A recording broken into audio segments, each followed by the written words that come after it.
You have harmful implicit bias. I have harmful implicit bias. We all do.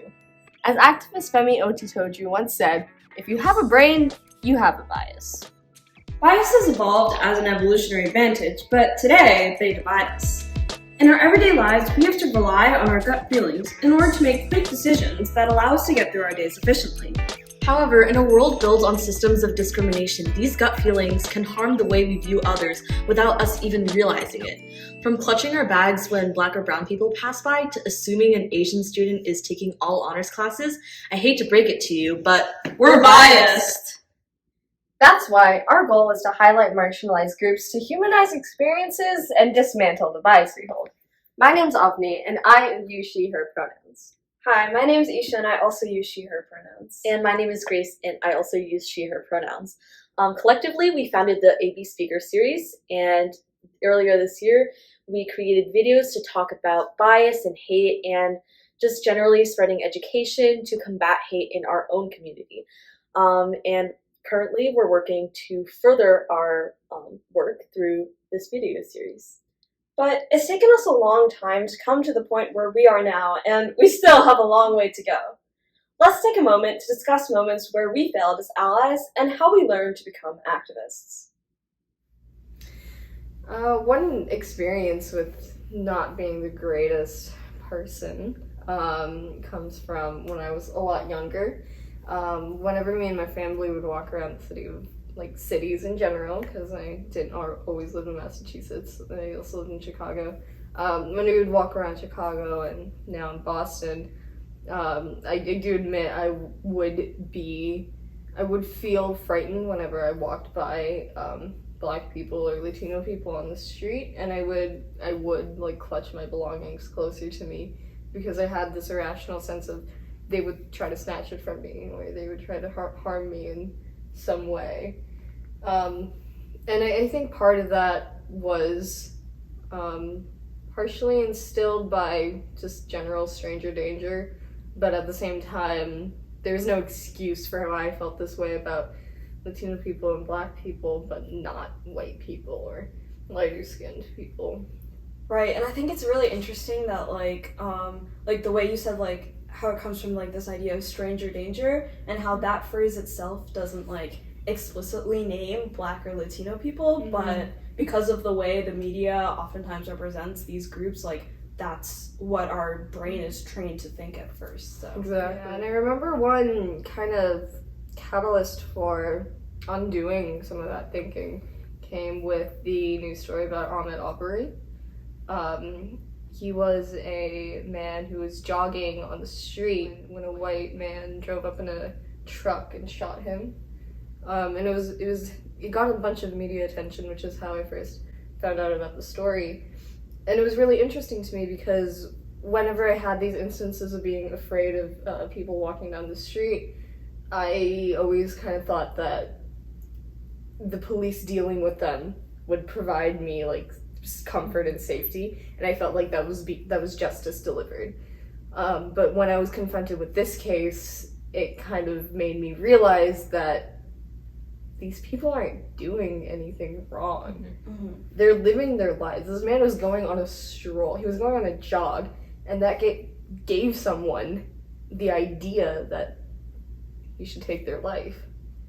Right. And it was kind of an eye-opener for me.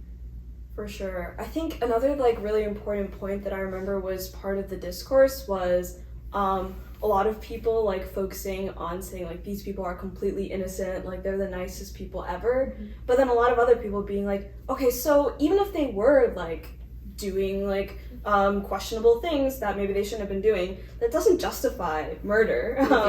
Like it's still like I think like that's another thing where it's like either like for like a person of color, like it's like either you're perfect and people will accept you, otherwise like if you even just make one mistake, like suddenly it's okay to like for police to like abuse you basically. There was a lot of discord that I saw around the George Floyd case. I remember because some people thought it was okay to justify the police officer who murdered him, like his actions, because he allegedly was committing a crime in like the convenience store that he Right. just come out of.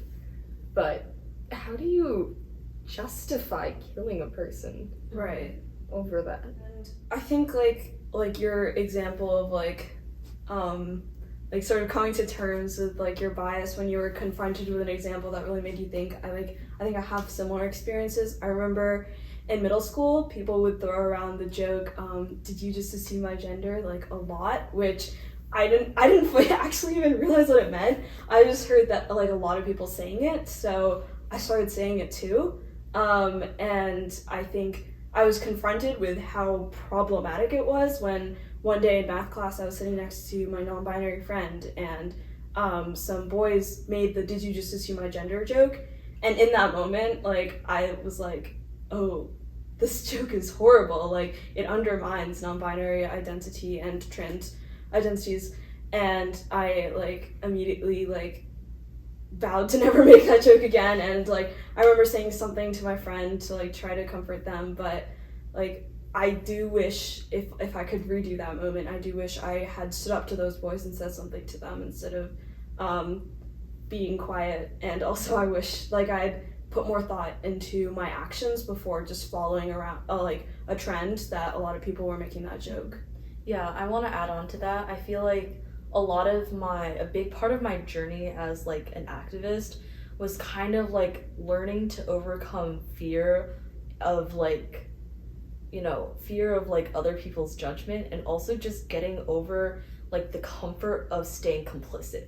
Because I feel like it's really like one thing to be just like agree like, oh, like this is like really bad, I saw this in the news, I'll like repost this, like this is important, but then you don't do anything and you go back to your life, and it's like really safe to do that. And I feel like I did that for like a lot of my life until like around 2020 with the murder of George Floyd, and also like the rise in anti-Asian hate. I feel like that really struck home to me, because I was like, people are getting killed not because they necessarily like, it's like really difficult, especially when you kind of lived your life in like a little bubble and you're not even sure where to begin, and you're really scared about like saying something and then having other people like question you or attack you and some stuff like that. So I feel like it took a lot of education and also a lot of like mistake making. Like we were starting off by talking about our mistakes, because I think it was from those experiences that we started to learn and grow and become better people from it. So I feel like that's really valuable, because I feel like sometimes like as an activist, or like when you're starting to get involved with this work, it can be really easy to like dip into like performative activism, or just like repost because it's like safer and it's easier. And sometimes people aren't like intentionally just being like, oh, I'll just like repost this because I don't really care about the cause. Like sometimes people like really do care, but they don't know how to start. But I feel like having the courage to like, inquire about an organization, or just like ask some questions, just like question your previous thoughts, question your biases.